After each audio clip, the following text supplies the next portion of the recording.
It was a crisp morning when Tom Carter stepped out to check on a missing calf, only to find a string quartet tuning up in the middle of his alfalfa field, their notes mingling with birdsong.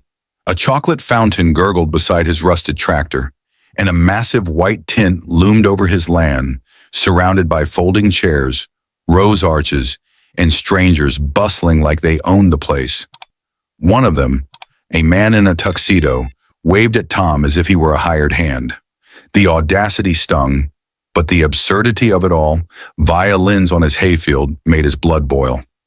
Tom, a 57-year-old farmer who'd worked this land his whole life, strode down the hill, his boots sinking into the soil his grandfather had claimed decades ago.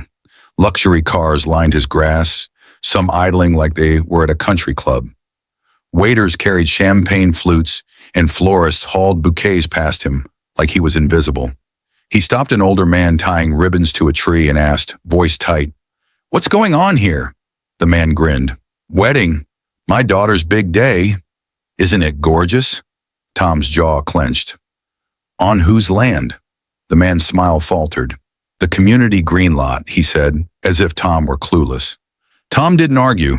He marched past a stack of wine crates to find the woman in sharp-dressed event planner with oversized sunglasses and a headset, barking orders like a drill sergeant. When Tom demanded to know who authorized the setup, she waved a permit in his face. "We've got approval." "Talk to the HOA," she snapped, already turning away. Tom snatched the paper, eyes scanning the details. Parcel 44B, it read. Community green lot, except there was no HOA here. Never had been. Parcel 44B wasn't public. It was his part of the homestead his family had held since before the county paved its first road. He handed the permit back, voice low. "This is my field, not the HOA's." "Mine," the planner scoffed. "Sir, I don't have time for this. The bride's arriving soon. Maybe go sit on your porch and let us work." Her dismissive smile was like a match to dry grass. Tom turned away, not out of defeat, but because something else caught his eye. The 3 access roads to the field were blocked with signs and balloon garlands, funneling every guest and vendor through 2 gravel stretches he hadn't thought about in years. Roads he'd inherited, roads still in his name. He crouched by one, yanking up a stake, just dirt beneath. No survey markers, no HOA flags, his land, his roads. The realization hit like a thunderclap. They'd built a wedding venue on his field, but worse, every way in or out ran through roads they didn't know he owned. Back at his farmhouse, Tom dug out an old tin box from under his bedroom floorboards. Inside, yellow deeds confirmed what he already knew. The field and roads were his. The HOA had never bought them. Developers had assumed the county annexed them, but the transfer never happened. His name was still on the county file. A multi-thousand wedding. Fancy cars, champagne pyramids. Out-of-town guests all teetered on his land, and no one had bothered to knock. The arrogance was staggering. Tom didn't rage. He brewed black coffee, sat on his porch, and watched the planners scurry like ants. The HOA president, Linda Grayson, was down there now, arguing with a caterer. She'd been after Tom's land for years, always with a smile that didn't reach her eyes. Maybe this was her way of forcing his hand. He chuckled, not because it was funny, but because it was reckless. They hadn't done their homework, and they were about to pay.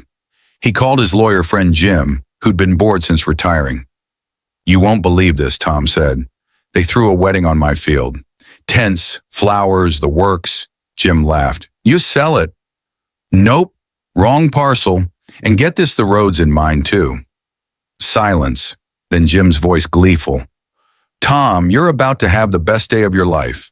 By sunrise, Tom had installed 2 gates on his roads, both wide open for now.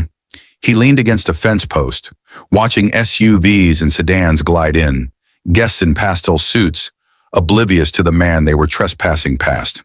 The planner marched by, coffee in hand, muttering into her headset. Groomsmen jogged past, tossing petals, unaware of the hinges glinting in the dawn. Then Tom acted. He slid the first gate shut, the latch clicking louder than it should have. Then the second. No guards, no announcement, just locks. He set up a folding table on his porch with a cash box, a red cooler, and a sign. "Access fee. Pay here." An hour later, chaos erupted. A black car honked at the lower gate, then circled to the upper, only to find it locked too. The driver stepped out, tugged at the chain, and stood there baffled. A wine delivery truck stopped next, the driver gesturing wildly before turning around. Guests inside the field began to notice. Wandering up to investigate, a man in a blue blazer stormed to Tom's table, slapping the sign. "This a joke, old man?" Tom smiled. "Nope, just a toll booth like your HOA's gate feast. This isn't an HOA road." The man barked. "Exactly," Tom replied. The man's mouth snapped shut. Linda arrived in a ribbon-decked golf cart, face red before she even spoke. She marched up, heels sinking into the dirt. "Unlock those gates now. You're ruining everything." Tom stayed calm. "I'm protecting my property and regulating my roads." "These are community roads," she snapped. "Show me the deed," Tom said.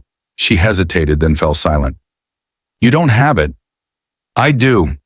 You're on my land, my roads with the wrong permit." Linda's face twitched. "You're doing this to ruin a wedding." "No, ma'am," Tom said.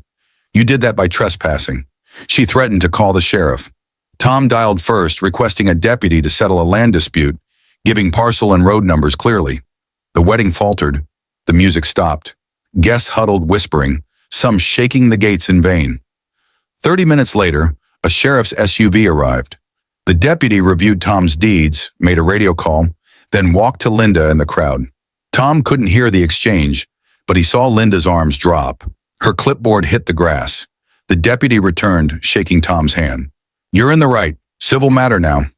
Call if they damage the gates." Guests began paying, some apologetic, some grumbling, one offering a check.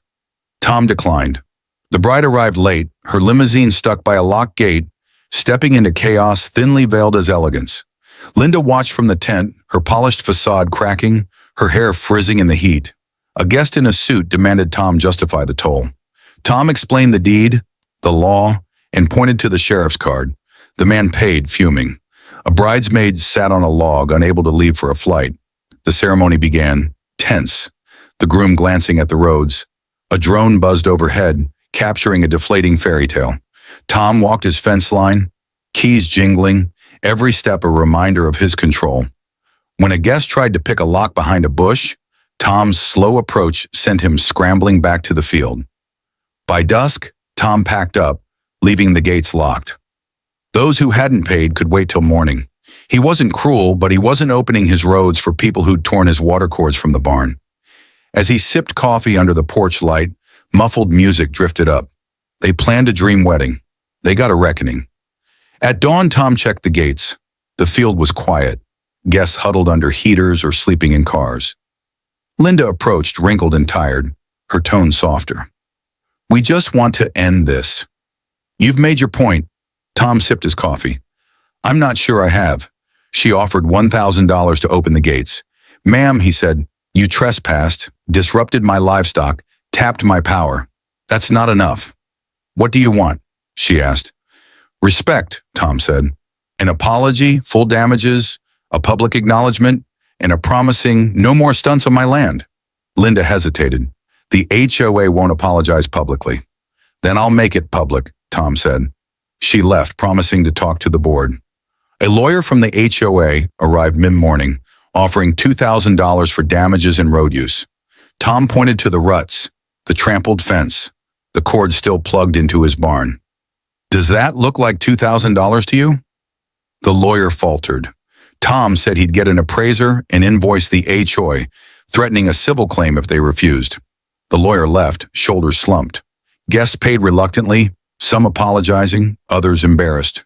An elderly couple called it the strangest wedding they'd ever seen. The field was a wrecked trash, flattened grass, forgotten decorations. Tom hired a cleanup crew who hauled debris and reseeded the ground. He drafted an invoice detailing every cost, cleanup, legal fees, gate installation, tolls collected. He mailed it to the HOA, certified, and walked out of the post office to find a Channel 4 reporter waiting. "Mr. Carter, can we get a statement?"